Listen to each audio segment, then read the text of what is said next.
saya tanya tuh Silverster dan teman-teman dari kubu sana ya. Katakanlah kita anggap perkubuan ya kan. Ibu kota itu di mana sekarang? Ibu kota negara itu di mana? Ibu kota negara di mana? Republik Indonesia yang jumlah penduduknya 275 atau 280 juta beribu kota di mana? Sekarang. Bingung dia, jawabnya juga gak bisa kan. Beribu kota di mana? Hah? Beribu kota di? Nah, jadi kalau kawan-kawan bingung, saya juga agak bingung. Tetapi saya bisa mengatakan ibu kotanya hampir tidak jelas. Hampir tidak jelas. Kenapa saya katakan hampir tidak jelas? Begini. Undang-undang tentang IKN itu ditandatangani pada tanggal 15 Februari 2022. Oke? Dan seharusnya itu menandai perpindahan karena ibu kota itu sudah berpindah. Tapi dalam kebiasaan undang-undang itu selalu ada pasal peralihan. Pasal peralihannya 2 kurang lebih. Yaitu 2 tahun setelah adanya undang-undang ini itu harus dibuat perubahan terhadap undang-undang DKI. Karena DKI atau Jakarta itu tidak lagi menjadi daerah khusus ibu kota. Ya, saya belum ngomong. Karena saya nggak setuju DKJ, karena saya menganggap masih DKI akhirnya. Ya, nah, dan undang-undang itu walaupun terlambat, ada sudah. Oke, tetapi di dalam itu ada juga yang namanya peralihan. Perpindahan itu officially kalau dikeluarkannya Kepres, keputusan presiden. Dan unfortunately, Kepresnya nggak jelas kapan harus dikeluarkan oleh seorang presiden. Nggak ada batas waktu. Maka saya spill yang kedua. Ini kan kalau hadis itu ada perawihnya. Saya mendengar orang yang dengar langsung dari Prabowo. Mudah-mudahan saya keliru. Kalau dia ngomong nggak benar berarti saya salah. Tapi kan kita nggak bisa cek langsung. Dia mengatakan saya ketemu dengan Prabowo sendiri di luar negeri. Pada waktu itu di Qatar Economic Forum, saya tanya, mau pindah nggak? Dan Prabowo firm mengatakan, jangan ke 5 tahun, 10 tahun pun saya nggak mau pindah. Bayangkan, itu yang dia dapatkan langsung dari Prabowo. Nah, politik itu kawan-kawan semua, panggung depan dan panggung belakang. Jadi kawan dari Jokowi mania bicara panggung depan. Tapi Prabowo itu jangan lupa, jenderalnya tidak lebih lama dibandingkan dia menjadi ketua umum partai politik. Jenderalnya kan cuma berapa tahun. Tapi ketum partai politik sudah puluhan tahun dia. Jadi dia he's a politician juga, ya. Oke. Karena itu saya mengatakan ya, harus ada kepastian di mana sesungguhnya ibu kota itu. Kalau kita pakai kepastiannya di undang-undang IKN sendiri, saya mengatakan bahwa ibu kota masih di Jakarta. Oke? Tapi kalau saya menggunakan undang-undang DKJ, sudah tidak di Jakarta. Maka nanti Prabowo bingung, saya harus dilantik di mana? Karena ada beberapa ketentuan di dalam konstitusi dan dalam undang-undang, segala sesuatunya harus di ibu kota negara. Ibu kota negara itu kalau pindah ya pindah juga. Sekarang pertanyaannya 20 Oktober nanti menurut Silverster dan teman-teman sana Prabowo sebaiknya dilantik di mana? Ya itu saya sepakat ya mengenai undang-undang DKI. Jangan dulu, jangan dianu dulu, jangan sepakat dulu. Saya kan belum selesai. Dilantik di mana? Ya karena di sana belum ada gedung DPR MPR Bang. Ya. Ya kemungkinan besar di gedung MPR DPR Senayan Jakarta. Oke, sekarang saya tanya. Yang namanya MPR itu harus bersidang di ibu kota negara. Sidang MPR itu untuk melantik presiden dan wakil presiden. Artinya presiden dan wakil presiden harus dilantik di ibu kota negara. Balik lagi pertanyaan saya, ibu kota negaranya di mana sekarang? Bolak-balik. Apakah di Nusantara, apakah di Jakarta? Karena itu saya mengatakan ya, harus ada kepastian ke depan. Tadi ada ibu-ibu yang datang ke saya, dia tidak setuju kalau ibu kota pindah. Saya bilang begini, kalau tidak setuju ibu kota pindah datang ke Mahkamah Konstitusi saja minta judicial review. Salah satunya adalah dalil tentang kepastian hukum, ya, legal certainty. Karena sekarang ada ketidakpastian hukum. Antoni Budiawan misalnya mengatakan, kalau dikatakan bahwa ibu kota itu tetap di Jakarta, kenapa harus ada kepala otorita ibu kota? Otorita ibu kota itu menyerap anggaran, ada gaji, ada fasilitas dan lain sebagainya. Berarti ilegal dia. Karena secara de jure belum menjadi ibu kota. Kenapa ada otorita ibu kota? Jadi kita bolak-balik nanti.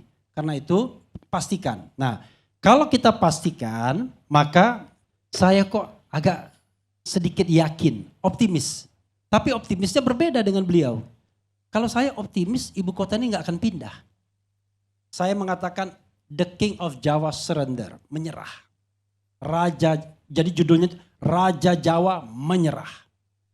Gak main-main ini. Karena kata Bahlil sekali lagi, oh gak bisa main-main tuh sama barang itu katanya. Ya, gak bisa, hati-hati kita sama The King of Java atau Java King. Tapi untuk ibu kota Raja Jawa menyerah. Sama menyerahnya dia soal satu partai politik. Sama menyerahnya dia soal RUU Pilkada. Sama menyerahnya dia soal putra mahkota harus bisa datang ke KPK. Itu kalau kita bicara tentang simbol kekuasaan, itu simbol penyerahan, surrender, menyerah. Gak ada kalau kita bicara tentang kondisi lebih dari 1 tahun yang lalu, gak ada. Ya kan, bahkan ketika kita melihat pergantian ketua umum partai politik terbesar kedua misalnya, terlihat bahwa Raja Jawa sangat powerful. Ada pendukungnya sambil ketawa-ketawa mengatakan, ini katanya the carpenter itu bisa gergaji tuh pohon yang gede jadi perabotan rumah tangga dan lain sebagainya. Sambil ketawa-ketawa. Tapi kita melihat fenomena yang 4 tadi yang saya katakan, menyerah. Menyerah pertama, ya. Saya katakan ketika RUU Pilkada itu kemudian tidak diparipurnakan dan tidak bisa disahkan. Padahal bagi Raja Jawa itu adalah flag. Karena dari RUU itulah sang putra mahkota bisa dicalonkan. Baik sebagai gubernur maupun sebagai wakil gubernur. Tapi dia menyerah untuk tidak mengesahkannya. Pertama persetujuan paripurna dan pengesahan oleh presiden. Padahal dalam sejarah kawan-kawan semua, mana ada Raja Jawa mau menyerah. Undang-undang KPK diprotes, dia enggak menyerah. Undang-undang KUHP diprotes, dia enggak menyerah. Omnibus Law enggak menyerah. Kemudian Perpres 190 tahun tidak menyerah. Tapi itu menyerah. Panjang ceritanya tentunya karena ada 22 Agustus dan lain sebagainya. Tapi salah satu clue-nya adalah karena ada intervensi Istana Baru yang membuat dia menyerah. Tapi pertanyaannya adalah, loh artinya Istana Lama sudah tunduk dong dengan Istana Baru. Nanti kita akan lihat. Tuh, itu satu simbol dia menyerah. Yang terakhir ini adalah soal perpindahan ibu kota.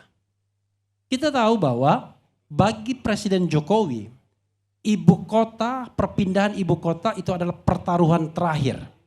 Ya, ini the last battle bagi termin dari presidensial termnya.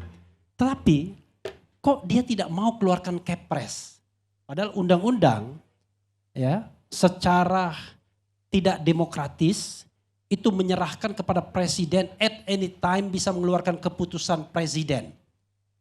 At any time. Kalau Pak Jokowi mau nekat, malam ini dia bikin Kepres pindah ibu kota. Bisa.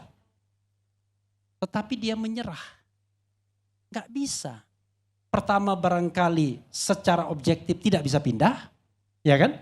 Ada masalah-masalah dan akhirnya dia mengatakan jangankan pindah ibu kota, pindah rumah aja perlu waktu dan lain sebagainya. Tetapi secara subjektif, kira-kira ditanya gak dengan kekuasaan Istana Baru? Pak, Bapak mau pindah ke ibu kota? Jangan-jangan dijawab, gak usah. Atau nanti dulu, nanti aja dan lain sebagainya. Karena sudah mulai ada sharing power antara penguasa lama dan penguasa baru. Nah yang paling menarik adalah dalam kasus sebuah partai politik. kita tahu bahwa kebiasaan penguasa dan juga dilakukan oleh Jokowi adalah mengobok-obok partai politik. Di era awal pemerintahannya ada 2 partai yang dia obok-obok sama dia. Golkar dan P3. Ya kan?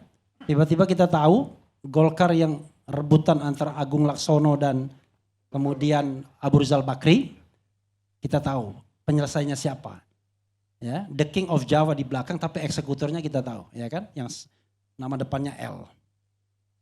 P3 2 kali malah diobok-obok. Pertama ketika Roma Hurmuzi versus yang siapa? Apa? Jan Farid. Dan yang kedua ini tiba-tiba sampai sekarang PLT masih P3 itu. Kok lucu ada PLT bertahun-tahun sampai kemudian aktivis seniornya mengatakan kok bisa PLT bertahun-tahun. Tapi menterinya nggak dipecat, diberhentikan. Ya kan? Tetapi dalam kasus partai yang baru ini kan sudah mulai ada yang namanya muktamar tandingan. Untuk take over kekuasaan dia yang sudah puluhan tahun itu. Dan kebetulan di Pilpres kemarin nggak dukung. Nggak berhasil kan? For the first time Raja Jawa nggak berhasil to take over. Kenapa? Ketika konon, ya ini saya dengar isu, ketika yang mau mengambil ini minta restu penguasa lama, dia bilang tanya penguasa baru. Penguasa baru bilang si X sudah komit untuk membantu pemerintahan saya selama 5 tahun. Pulang. Walaupun itu dari organisasi yang besar. Bisa dibayangkan kan? Nah karena itu saya mengatakan bahwa terlepas dari kontroversi fisik, pembangunan fisik dari IKN ini, saya hanya ingin mengatakan bahwa kelihatannya penguasa baru tidak ingin pindah. Dan penguasa baru, ya, ini analisis saya, lebih menginginkan kalau pelantikannya ada di Jakarta. Why?